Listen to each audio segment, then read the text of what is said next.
हम स्टार्ट करते हैं। चैप्टर नंबर 12 है, फर्स्ट ईयर इसका 9th क्लास का। उसमें थ्योरम्स हैं। थ्योरम दो तरह के आएंगे हमारे पास, एक है राइट बाई सेक्टर का, एक है लाइन बाई सेक्टर का। राइट बाई सेक्टर में वो होता है जिसमें हमने बात करते हैं कि परपेंडिकुलर की, और लाइन बाई सेक्टर का हम लोग वहाँ पे लाइन की बात करेंगे, या एंगल बाई सेक्टर पे एंगल की बात करेंगे। तो याद रखना है, जहाँ पे इज़ आ जाए इससे पहले होता है गिवन, और इसके बाद क्या होता है टू प्रूव। उर्दू में जहाँ पे तो आ जाए उससे पहले वाला मालूम, और उसके बाद क्या होता है मतलूब। गिवन क्या होता है, इससे पहले वाला फॉर्म को गिवन कहते हैं, और इसके बाद क्या कहते हैं टू प्रूव। अब देखें यहाँ पे सबसे पहले एनी पॉइंट। अब राइट बाई सेक्टर, इससे पहले देखें सबसे पहले आपने 6 सेंटीमीटर की लाइन लगा लेनी है, 6 सेंटीमीटर की लाइन लगानी है, और ये भी आपने 6 सेंटीमीटर लाइन लगानी है। अब कैसे लगानी है, 6 का हाफ 3 होता है, तो 3 पे आप हल्का सा पॉइंट लगा लें। ठीक, इसके ऊपर भी आपने 6 सेंटीमीटर की लाइन लगानी है, और ये इस तरह लगानी है बेटे कि या 7 सेंटीमीटर की लगा लें कि 2 सेंटीमीटर नीचे रहे और 1 सेंटीमीटर क्या बाकी सारा ऊपर हो जाए। इसको आपने कह दिया ए, और इसको आपने कह दिया बी। ये आपके पास अगला टर्म आ गई, this is called L and this is called P M. जहाँ पे बाइसेक्ट कर रहा है इस पॉइंट को सी कह दिया। अब कहते हैं any point on the right by sector. Given में लिख देते हैं एनी पॉइंट कौन सा है, एनी पॉइंट पी। ठीक, जैसे लिखा हुआ है आपने अपने वर्ड में on the right bisector. Right bisector लिखें on right bisector. Right bisector की डेफिनेशन क्या थी, राइट बाई सेक्टर क्या है, L M to line segment. Line segment क्या है, ए बी के एल एम जो है वो राइट बाई सेक्टर है किसके ऊपर, ए बी के ऊपर। सच डैट, हम ये भी लिख सकते हैं, अगर ये लिखना तो ठीक है, नहीं भी लिखना तो कोई मसला नहीं। Such that L M is perpendicular to A B.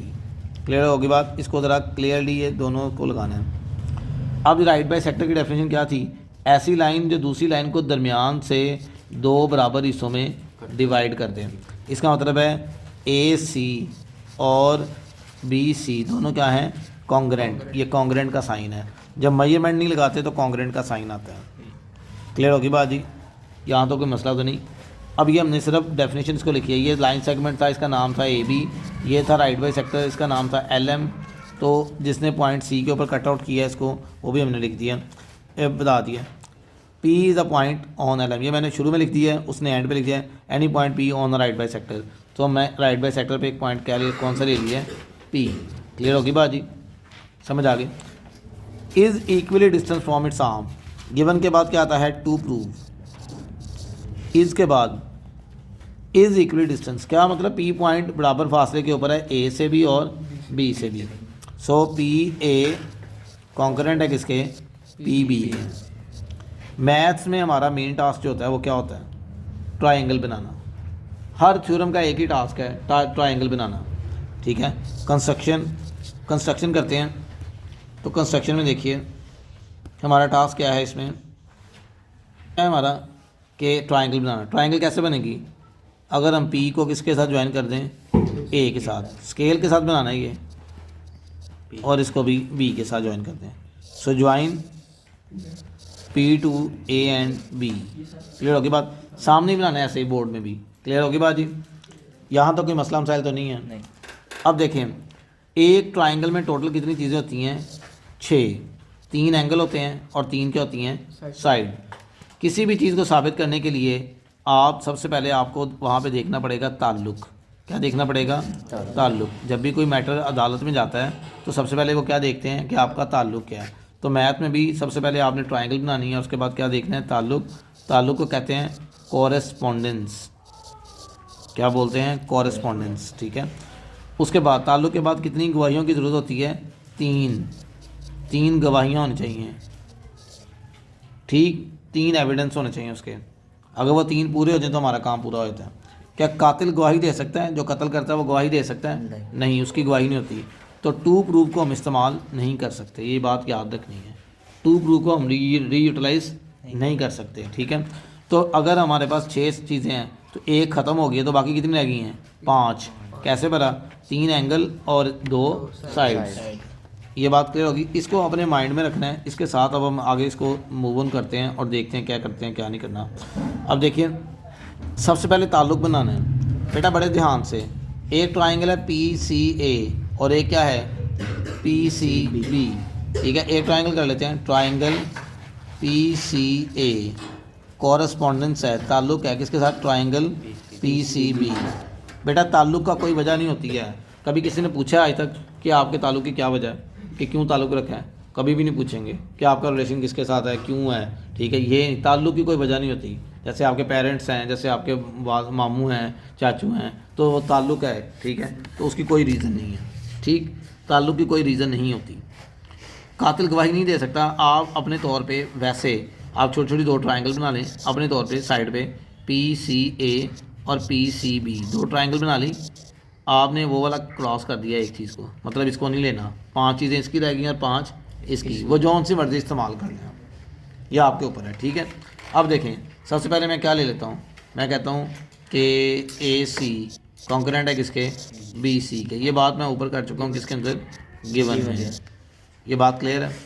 अगर मैं इसको कहता हूँ एंगल 1 और इसको कहता हूँ एंगल 2 तो मेरे लिए और आसानी हो जाएगी। कैसे, मैं कहता हूँ एंगल 1 कॉन्करेंट है किसके, एंगल 2 के, ठीक। इसको भी हमने कह दिया कि PC परपेंडिकुलर है AB के ऊपर, ये लिख लें, या आप लिख लें कंस्ट्रक्शन, दोनों ही सही हैं, ठीक।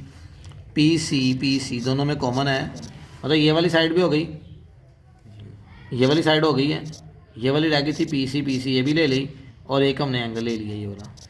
3 चीज़ें, 3 गवाही चाहिए थी, PC दोनों में कॉमन है, तो इसको लिख दिया हम लोगों ने कॉमन। कितनी गवाही चाहिए थी, 3। बेटा ये क्या है, साइड, ये क्या है, एंगल, ये भी क्या है, साइड। अब 3 गवाहियाँ पूरी हो गई, आपने दोबारा इसको लिख देना है, इसी लाइन को दोबारा लिख देना है कि कहते नहीं अदालत फैसला करती है कि वाकई ये कातिल है। PCA कॉन्करेंट है PCB के, मतलब साइड एंगल साइड इक्वल कर दें इसको, साइड एंगल साइड के, ये लिख दें या पोस्टुलेट लिख दें, एक ही बात है। जब ये सारी बातें सच साबित हो गई हैं बेटा, अगर फ़र्ज़ करें एक बंदा कहता है कि यार इसने कत्ल किया है, दूसरा भी आ कहता है इसने कत्ल किया है, तीसरा भी आ कहता है कत्ल किया है, तो जाहिर सी बात है उसने जिस औजार से वो कहता है मैंने कत्ल, वो मान जाते कत्ल किया है, तो जो उसके पास औजार है जाहिर सी बात है वही उसने वही अपडेट किया होगा। इसका मतलब है ये भी उसकी एक साइड है। अगर ये ट्राइंगल बराबर है तो ये साइड भी क्या होगी, बराबर होगी। मतलब PA कॉन्करेंट है किसके, PB के। Congruent sides of a corresponding triangle, या corresponding sides of congruent triangles, ऐसे लिखना। क्लियर होगी बात जी। ये था 12.1। आगे 12.2 पे आता थ्योरम देखें, ये वाला एक्चुअली जो 9th में थ्योरम है उसी पैटर्न पे 10th में थ्योरम है। अब यहाँ पे देखिए एनी पॉइंट, सबसे पहले इज़ को हमने तलाश कर लिया, इज़ है, इससे पहले क्या होगा, गिवन, और इसके बाद क्या होगा, टू प्रूव। एनी पॉइंट होना equal distance from its end point हुआ right bisector. Right bisector का वर्ड आ रहा है, सबसे पहले राइट बाई सेक्टर बना लेते हैं, द राइट बाई सेक्टर, बल्कि दोबारा हमें पढ़ना पड़ेगा। Any point is equally distance, उसने कहा कोई पॉइंट है, एक पॉइंट ले लिया P, ठीक है, equally distance from the end points of a line segment. एक लाइन सेगमेंट बना लिया 6 सेंटीमीटर का, ये याद रखना है। इसका 3 सेंटीमीटर के बिल्कुल एग्जैक्ट ऊपर आपने एक पॉइंट ले लेना है ताकि डायग्राम ख़राब ना हो। इस पॉइंट को इससे ज्वाइन कर दें। उसने कहा ये इक्वल डिस्टेंस के ऊपर है PA और PB। चूँकि ये उसने खुद कह दिया हुआ है, ये उसने खुद कह दिया हुआ है, इससे पहले है, इसलिए आपने सारा बना लिया। ये वहाँ पे इससे पहले नहीं था। अब आगे कहते हैं on the right by sector of it, कि आपने साबित करना है कि P के ऊपर से कोई चीज़ जाती है C तक तो वो राइट बाई सेक्टर होता है। अब गिवन देखें, इसका गिवन क्या लिखेंगे, गिवन होगा AB is a line segment. AB एक लाइन सेगमेंट है, यही बात की थी, यहाँ पे लाइन सेगमेंट की AB कह दिया।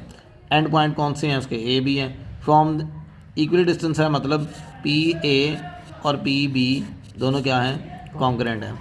क्लियर होगी बात। हर चीज़ को आपने सिर्फ और सिर्फ मैथमेटिकल फॉर्म में कन्वर्ट किया है। लाइन सेगमेंट AB सिर्फ mathematical, any point P is a point, equally distance PA और PB इक्वल है, and point line segment A और B लाइन सेगमेंट है। टू प्रूफ देखें, कहता है on the right by sector, मतलब ये राइट बाई सेक्टर है। हम कहते हैं पी से सी तक कोई पॉइंट गिराते हैं, वो राइट बाई सेक्टर है ए बी के ऊपर। ये वाला आपके पास 2 प्रूव आ गया। उसके बाद कंस्ट्रक्शन में हमारा काम क्या था, अभी आज हमने बात की है। कंस्ट्रक्शन में हमारा काम है ट्राइंगल बनाना। अब एक है तो 2 बनाना, 2 है तो 3 बनाना। यहाँ पे तो 1 है तो 2 कैसे बनेंगी बताएं शाबाश। अगर मैं यहाँ से परपेंडिकुलर गिरा दूँ तो मैंने यहाँ से परपेंडिकुलर ड्रॉ कर दिया तो ये कितनी ट्राइंगल बन गई, 2। सो ड्रॉ द परपेंडिकुलर या join P to C. Clear होगी बात जी। अब शहजादो आगे स्टेटमेंट और रीजंस, ऐसे ही है स्टेटमेंट और एंड रीजंस। स्टेटमेंट और रीजंस में क्या क्या चीज़ें आएंगी देखें। सबसे पहले क्या देखा जाएगा, ताल्लुक, यही देखा था। सबसे पहले 2 ट्राइंगल फिर उनका ताल्लुक। पहले ट्राइंगल साइड पे बना लेते हैं। तो एक ट्राइंगल हमारे पास है PCA और एक ट्राइंगल है PCB। इसमें किस चीज़ के ऊपर बाइंड है, हम किस चीज़ पे बाउंड है। लास्ट टाइम तो हम P और PC पे, इस वक्त PC ये है, AB ये है, मतलब किसी चीज़ पे बाउंड नहीं है। अगर बाउंड होते तो वो चीज़ शामिल होनी थी, नहीं है, किसी भी साइड पे बाउंड नहीं है। क्यों नहीं बाउंड, क्योंकि PC तो साइड आ गई है, लेकिन AB तो दोनों ट्राइंगल की कंबाइंड साइड है, इसलिए हम बाउंड नहीं है। जो मर्जी ले सकते हैं हम। सबसे पहले हम लोगों ने क्या देखना है, ताल्लुक के ताल्लुक क्या है। ट्राइंगल PCA कॉरस्पॉन्डेंस है ट्राइंगल PCB के। क्लियर जी। कोई भी चीज़ें ले लें, हम कहते हैं PA कॉन्करेंट है किसके, PB के। किसमें कहा है हम लोगों ने, गिवन में। PC कॉन्करेंट है किसके, PC के, ये भी हमने कॉमन आ गया। फिर हम कहते हैं AC किसके इक्वल है, BC के। तीनों साइडें ले ली, ये वाली ले ली, ये वाली ले ली, ये वाली। ये क्या आ गई हमारे पास, कंस्ट्रक्शन में कह दें, ठीक है। अगर कुछ भी पता ना चले तो आप लोगों ने गिवन में, कॉमन में, कंस्ट्रक्शन इनमें डाल देते हैं, किसी में कोई भी। आपने देखना किस में शॉर्ट हो रहा है। 3 गवाहियाँ चाहिए थी, तीनों गवाहियाँ पूरी हो गई। उसके बाद क्या करते हैं, यही चीज़ दोबारा लिख लेते हैं। PCA कॉन्करेंट है किसके, PCB के। ये क्या थी, साइड, ये भी क्या है साइड, ये भी क्या है side, side side side, concurrent है साइड साइड और साइड के। यहाँ पे हम लोगों ने परपेंडिकुलर साबित करना है, 90 का ज़ाविया साबित करना है। 10th क्लास में भी ये काम होगा, 9th में भी ये काम है। जहाँ पे 90 डिग्री का एंगल साबित करना होता है, वहाँ पे आप 2 चीज़ें इस्तेमाल करते हो। क्या इस्तेमाल करते हो, कम्प्लीमेंट्री ज़ाविये और सप्लीमेंट्री ज़ाविये। सप्लीमेंट्री ज़ाविये कौन से होते हैं, सप्लीमेंट्री कौन से ज़ाविये होते हैं, डेफिनेशन आती भी है ये। सप्लीमेंट्री ज़ाविये एंगल, अगर 2 एंगल्स का सम 180 हो, if sum of 2 angles is 180 degree, then this is called supplementary। और अगर 2 एंगल का सम 90 डिग्री हो तो वो क्या कहलाता है, कॉम्प्लीमेंट्री। कॉम्प्लीमेंट्री कब कहलाएगा, जब 2 एंगल का सम कितना होगा, 90 डिग्री। ये सारी लाइन आगे 90 डिग्री आ गए। अब देखिए, अब हम कह सकते हैं इधर, यहाँ पे ये 90 का है और ये भी क्या है 90 का। And we can set that measurement angle 1 is equal to measurement angle 2 is equal to 90 degree. जब भी मेजरमेंट का वर्ड आ जाएगा तो बेटा इक्वल आएगा, फिर कंकरेंट नहीं आएगा, ठीक है। इसको हमने कह दिया, ये हमारे पास क्या है जी, 2 एंगल्स हैं, ठीक है, दोनों 90 डिग्री हैं, और इनको कह दिया कम्प्लीमेंट्री एंगल, ठीक है। आगे कह दिया मेजरमेंट एंगल 1 और मेजरमेंट एंगल 2 को प्लस करें तो कितना बनता है, 90 + 90 कितना बन गया, 180 के एंगल क्या कहते हैं, सप्लीमेंट्री एंगल। ठीक होगी बात जी, कोई मसला तो नहीं। अगर एंगल 1 90 का है तो इसका मतलब है PC भी क्या है, वो 90 का बना रहा है किसके ऊपर, AB के ऊपर। ठीक होगी बात जी, समझ आ गई। फ्रॉम अबव या फ्रॉम 1 and 2, ये बात होगी पूरी। अगर ये सही है तो इसका मतलब है CA या AC भी कॉन्करेंट था CB के, मतलब ये दोबारा वही लाइन लिखने की, ये भी कॉन्करेंट था, इसको लिखने की ज़रूरत नहीं है। सो प्रूव हो गया, P is right by sector on AB। या यही लाइन को आपने लिखा है, यही आपकी लास्ट लाइन दोबारा लिखते हैं। ठीक होगी बात जी। 10th क्लास में भी यही थ्योरम है, ये इतना करने के बाद उसमें फिर वो यही काम लिखना है वहाँ पे, ठीक है। सेकंड थ्योरम 10th क्लास में यही है।